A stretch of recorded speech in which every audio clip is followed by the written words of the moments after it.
문화와 관련된 모든 정보 풀어보는 문화 이 수다. 오늘은 엄마를 대상으로 한 자녀들의 몰카와 관련된 이야기 나눠보도록 하겠습니다. 숙명여대 미디어학부 도준호 교수님 모셨습니다. 안녕하세요. 네, 안녕하세요. 예, 오늘의 주제가 엄마 몰카라고 하셨어요.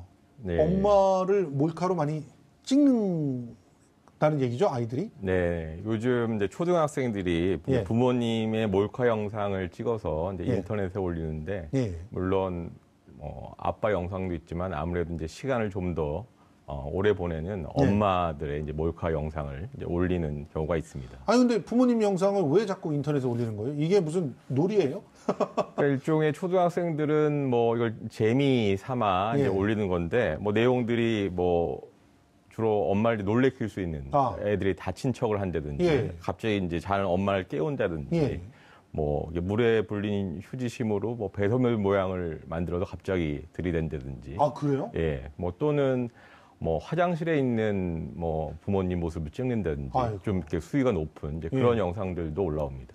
아니 근데 이게 뭐 어떤 면에서는 둘 사이에 어떤 벌어진 해프닝으로만 보면 장난이죠. 그런데 이게 인터넷으로 올라가는 순간서부터는 다른 국면이 만들어지잖아요. 이건 사생활 침해도 심각한 것이고 또 굉장히 참 부모로서는 난감한 그런 상황들이 만들어질 수 있을 것 같거든요. 예, 그렇죠. 그러니까 1인 미디어는 뭐 철저히 이제 뭐 누가 통제하는 게 아니고 개인이 본인이 이제 제작한 내용물을 인터넷에 올리기 때문에 사전 통제가 어려운 거죠. 예. 그래서 전적으로 이제 그 개인이 어떤 내용을 올릴 거라는 걸 판단을 해야 되는데, 예. 초등학생들은 이 내용물이 인터넷에 올라갔을 때 이 전파력이 강하기 때문에 올 수 있는 파장, 예. 그리고 이제 뭐 사생활 침해와 관련된 이슈, 이런 거에 대한 이제 그 인식이 뚜렷하지 못한 게 문제가 됩니다. 예. 아니 그러니까 지금 저희 나오는 저런 장면이 몰카로서 그대로 그 인터넷에 노출이 된다는 것인데, 아니 부모들의 사생활 동의를 구하지도 않고 그리고 찍어서 올린다는 건데요. 이거 예. 뭐 그냥 부모님들이 다 삭제를 한다거나 이런 건 불가능한 겁니까?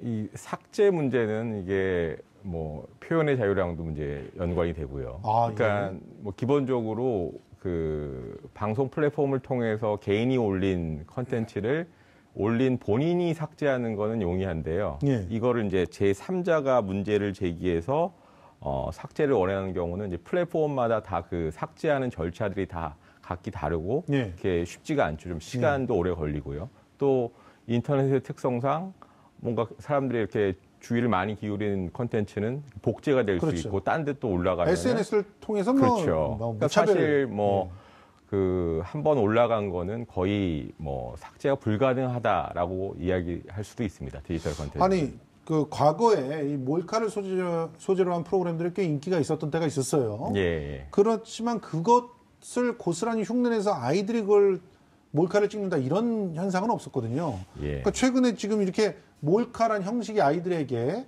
예. 인기를 끌게 된 이유가 뭘까요?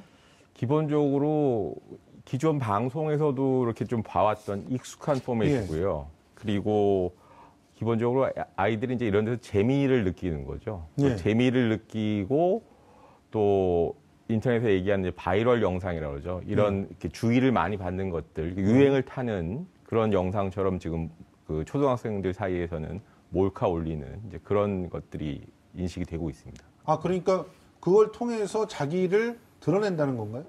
그렇죠. 뭐 그 이런 1인 방송을 함으로써 좀 더 주의를 끌고 싶은, 그러니까 주의를 끌려면은 뭔가 좀 더 자극적이고 사람들한테 그 좋아요를 얻기 위해서 뭔가 좀 더 어떤 효용을 줘야 되는 거죠. 근데 그런 것들이 좀 이렇게 그 삐뚤어 나가는 이제 그런 형태가 몰카라고 볼 수 있어요. 아 그러니까 지금 현재 이 몰카가 인기를 끌게 된 원인 중에 하나가 이 강력한 이 1인 미디어의 힘, 이런 게 그렇죠. 있는 거네요. 그렇죠. 그래서 지금 뭐 유튜브라든가 뭐 또 아프리카 TV라든가 뭐 지금 또 SNS도 거의 1인 방송을 할 수 있는 그런 시스템을 그대로 구축해 놓고 있잖아요. 그렇습니다. 이제 그러니까 이런 데서 뭔가를 올려서 예. 자기를 노출하고 싶어하는 욕구 때문에 몰카에 이렇게 탐닉하게 된다 이런 얘기시군요. 그렇죠. 근데 이렇게 되면은 이게 나중에는 진짜 걷잡을 수 없게 서로의 그 어떤 선정적인 내용들을 경쟁하게 이렇게 치달아갈 수 있지 않겠습니까? 그러다 보면은 이 몰카라고 하는 것이 실제로는 현행에서의 어떤 형법적인 어떤 문제들도 침해할 수 있는 가능성도 굉장히 커 보이거든요. 예.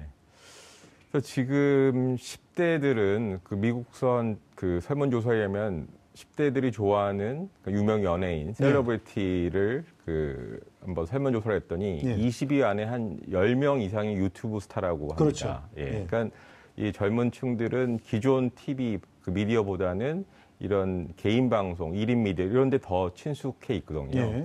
근데 이제 문제는 이 초등학생들의 경우는 이제 디지털 리터러시라고 하는데 그런 디지털 미디어의 활용 그리고 이게 뭘 의미하는지에 대한 그 인식이 별로 없어요. 그러니까 엄마랑 장난은 칠 수는 있지만 나 엄마랑 이렇게 장난쳤어 하는 거를 친구랑 뭐 도랑도랑 얘기하는 거랑 이거를 인터넷에 동영상을 올린다는 거는 전혀 다른 차원의 이야기거든요. 그렇죠. 근데 그걸 인식을 못 하는 거죠. 예. 거기서 이제 문제가 생깁니다. 그런 부분들을 갖다가 교육을 해야 되지 않겠습니까? 그렇죠. 그거는 이제 저는 학교 차원에서 교육 커리큘럼 우리가 뭐 국어, 영어, 외국어 배우듯이 이제는 그 디지털 리터러시에 대한 거를 학교에서 좀 가르쳐야 된다고 봅니다. 그러니까 실제로 지금 뭐 코딩 교육 이런 거보다 디지털 리터러시에 대한 그런 교육이 초등학교 때부터 진행돼야 된다는 게 더 시급하지 않나 이런 생각이 들거든요. 맞습니다. 뭐 다 경험하겠지만 뭐 그 초등학생들이 스마트폰 옆에 끼고 잘하잖아요. 그러면서 과연 이런 것들이 무엇을 의미하는가? 뭐 자기는 잠깐 뭐 큰 그 의미 없게 올린 뭐 친구들의 수다라고 생각할 수 있지만 이거 자체가 뭐 굉장히 문제들이 많이 일으킬 수 있죠. 사실은 이렇게 몰카도 그렇고 개인 방송들이 대부분 이 선정적인 어떤 그 연출들을 해가지고 결과적으로는 돈을 벌려고 하는 또 관심을 끌려고 하는 이런 식으로 경쟁이 벌어지게 되는데 이 문제는 사실 막을 수는 없는 상황이잖아요. 그렇죠. 지금 뭐 예전에는 방송을 할 수 있는 그 사람이 정해져 있었죠. 방송 사업자만 할 수 있었는데 이제는 뭐 1인 방송이기 때문에 누구나 방송을 할 수 있는 환경이 됐기 때문에 사실 그 주의를 더 끌기 위한 경쟁이 벌어지는데 그런 것들이 말씀드렸듯이 이제 사회적으로 볼 때 여러 가지 부작용을 낳을 수 있는 방향으로 가죠. 왜 얼마 전에 그 중국에서 유명한 소셜 미디어 그 인플루언서가 고층 빌딩에 올라가다가 떨어지는 장면이 그대로 이렇게 방영된 게 나오죠. 그러니까 사실 굉장히 그 위험한 요소들을 내포를 하고 있습니다. 실제로 지금 이 자료 사진을 보면은 뭐 굉장히 자극적으로 보이는 이런 사진들로 도배가 되어 있는데 이렇게 선정성 경쟁을 하고 있다는 것인데 뭐 그러니까 하루 종일 먹는 방송, 뭐 잔인한 뭐 그런 선정적인 것들, 뭐 난폭 운전, 그러니까 굉장히 욕방송 그 사회적으로 무리를 일으킬 수 있는 그런 이슈들이 많이 있습니다. 자, 그러면 이런 그 인터넷 방송의 문제들 또 인터넷에 올라가는 그런 몰카 같은 그런 동영상들 이런 부분들을 좀 어떤 형식으로든 좀 제대로 좀 걸러내기 위해서라도 디지털 리터러시 이 디지털 기기들과 그 활용에 대한 어떤 교육들이 필요할 텐데요. 이거를 그 교육받을 수 있는 시스템 어떻게 만들어야 될까요? 학교에서 저는 이걸 교과 과정으로 좀 그 편입하는 일이 시급하다고 봅니다. 아까 말씀드렸듯이 우리가 뭐 언어만 수학, 국어, 영어, 수학 이렇게 배우듯이 이제 그 사이버 공간, 디지털 공간이 너무 가깝게 있고 거의 모든 우리의 또 영역이 오프의 영역이 온라인에 있기 때문에 그 부분의 의미가 무언지를 어렸을 때부터 파악하는 게 대단히 중요하기 때문에 그거를 그 교육 과정에 편입시키는 게 중요하고요. 또 한 가지는 자율 규제, 업계의 자율 규제가 굉장히 중요합니다. 그러니까 이런 방송 플랫폼을 만들어주는 아프리카 TV나 뭐 유튜브나 이런 데서 올라오는 그 컨텐츠를 어느 정도 자체 모니터링을 하고 있거든요.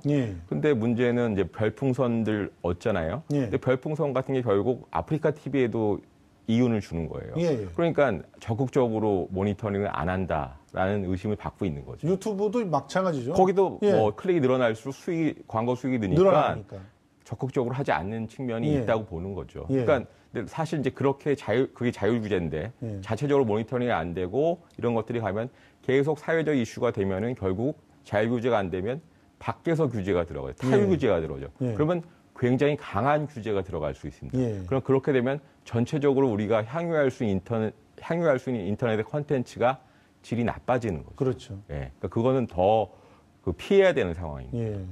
그런 측면에서 무엇보다도 지금 아이들에게 어떻게 내 손안에 있는 기계로 동영상을 소비를 해야 될지를 끊임없이 부모님들이 먼저 좀 아이들에게 고민할 수 있게끔 예. 해주는 것들도 필요하지 예. 않나 이런 생각이 듭니다.